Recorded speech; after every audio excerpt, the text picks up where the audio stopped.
On retrouve en direct de Beyrouth notre correspondante Clotilde Bigot. Bonsoir Clotilde. L'armée israélienne reste donc sur 5 positions jugées stratégiques. Comment le Liban réagit-il ? Alors il y a tout d'abord le Hezbollah. Naïm Kassem, le secrétaire général du Hezbollah, avait exigé ce retrait israélien, indiquant que si les forces israéliennes ne se retiraient pas du Liban aujourd'hui, il s'agirait de forces d'occupation. Ce terme a été repris par l'État libanais qui a fait une demande à l'ONU pour contraindre les forces israéliennes à quitter le Liban. Il faut savoir aussi que la France avait, elle, proposé à ce que ce soit des soldats de la FINUL qui remplaçaient les soldats israéliens sur ces 5 points stratégiques, mais cette proposition n'a tout simplement rien changé. Il faut savoir aussi qu'ici au Liban, il y a un certain sentiment d'impuissance face à cette armée israélienne.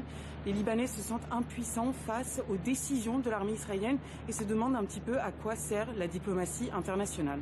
Et le contexte est très particulier, Clotilde. Les funérailles du chef du Hezbollah, Hassan Nasrallah, auront lieu dimanche, dans 5 jours.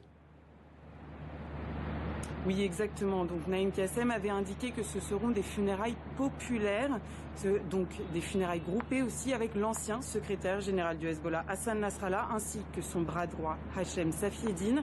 Les funérailles auront lieu proche de l'aéroport de Beyrouth, dans la banlieue sud de la capitale. Il n'y aura pas de vol entre midi et 16h pour des raisons de sécurité.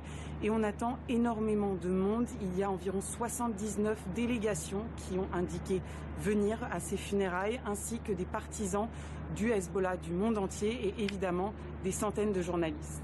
Clotilde Bigot en direct de Beyrouth. Merci Clotilde pour toutes ces précisions.